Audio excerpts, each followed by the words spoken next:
여러분 안녕하십니까? 4월 14일 월요일 KTV 뉴스 시작합니다. 트럼프 미국 대통령이 반도체를 포함한 전자제품에도 관세를 부과하겠다는 입장을 다시 확인했습니다.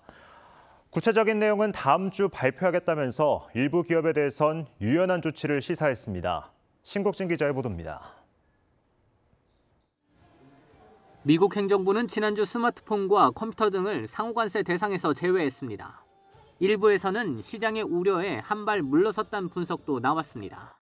하지만 트럼프 행정부가 스마트폰과 컴퓨터 등 전자제품에 반도체 품목 관세가 부과될 예정이라며 관세 정책에 후퇴가 없음을 시사했습니다. 도널드 트럼프 대통령은 현지 시간으로 13일 자신의 SNS에 관세 예외는 없다며 글을 올려 관세 정책 추진 의사를 명확히 했습니다. 트럼프 대통령은 지난 금요일에 발표한 것은 관세 예외가 아니라며 이들 제품은 기존 20% 펜타닐 관세를 적용받고 있으며 단지 다른 관세 범주로 옮기는 것이라고 적었습니다. 그러면서 우리는 다가오는 국가안보 관세 조사에서 반도체와 전자제품 공급망 전체를 들여다볼 것이라고 강조했습니다. 관세에 대한 강경한 입장도 거듭 강조했습니다. 트럼프 대통령은 불공정한 무역 수지와 비화폐 관세 장벽에 대한 책임에서 누구도 면제될 수 없다며 중국은 더욱 그러하다고 밝혔습니다. 또한 관세 부과 시점에 대해선 품목별 관세가 머지않은 미래에 시행될 것이라며 관세율은 다음 주 발표하겠다고 말했습니다. 그러면서 일부 기업들에는 유연성이 있을 것이라면서도 확실하진 않다고 덧붙였습니다.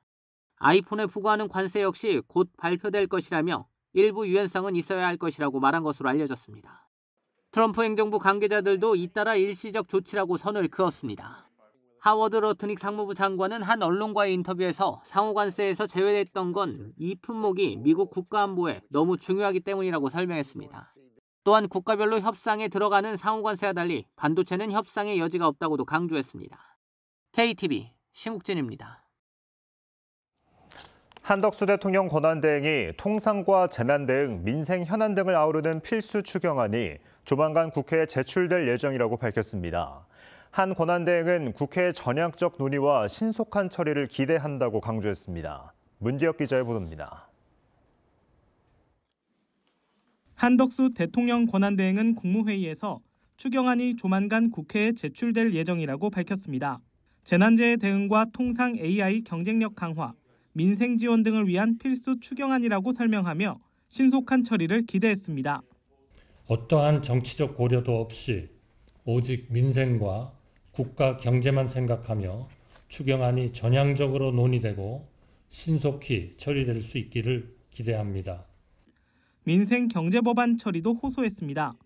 TMF 사태의 대금 정산 지연 등 입점 소상공인 보호를 위한 대규모 유통업법 개정안과 미래 먹거리를 위한 반도체 특별법, 원전산업 지원 특별법 제정안을 일일이 언급하며 국회에 대승적 협조를 요청했습니다. 한 권한대행은 아울러 미국의 관세 정책과 관련해 미국발 통상 전쟁이 요동치고 있다며 각국의 통상 대응 역량이 본격적인 시험대에 올랐다고 강조했습니다. 이제 미국 정부와 본격적인 협상의 시간에 돌입했다며 특히 국무위원들에게 미측이 제기하는 각종 비관세 장벽과 협력 프로젝트 등에 대한 전략적 대응 방안을 구체화할 것을 지시했습니다. 저 또한 그간의 통상 경험을 바탕으로 관련 네트워크 등을 10분 활용하여 국무위원들과 함께 저에게 부여된 마지막 소명을 다하겠습니다. 이와 함께 각종 안전사고에 대한 국민 우려가 커지고 있다며 소관 안전 분야를 철저히 챙길 것도 당부했습니다. 또 날씨 변덕이 심하다며 취약계층과 농업 분야에 어려움이 없는지 챙길 것도 주문했습니다. KTV 문기혁입니다. 병무청은 21대 대통령 선거 공식 선거운동이 시작되는 5월 10일부터 선거일인 6월 3일까지 관련 법령에 따라 예비군 훈련을 중단한다고 밝혔습니다. 이에 따라 이 기간 병력 동원 훈련과 예비군 대체복무 소집 예정인 인원의 소집일은 선거일 이후로 조정되고 선거일 입영 예정인 현역병은 하루 뒤인 6월 4일로 입대일자가 연기됩니다. 아울러 선거일에 전국 지방병무청과 중앙병역판정검사소가 휴무에 들어감에 따라 6월 3일 병역판정검사가 예정된 인원은 선거일 전후로 검사 일자를 조정할 수 있습니다.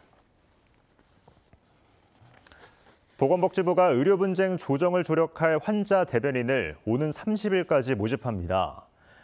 환자 대변인은 중대한 의료사고 피해를 입은 당사자가 의료 분쟁 조정을 희망하는 경우 전문적 조력을 제공하게 됩니다. 의료사고 분야의 전문성과 경험을 가진 변호사 중 50인 내외를 선발해 운영할 계획으로 참여를 희망하는 경우 30일까지 한국의료분쟁조정중재원으로 신청서와 증빙 서류 등을 제출하면 됩니다.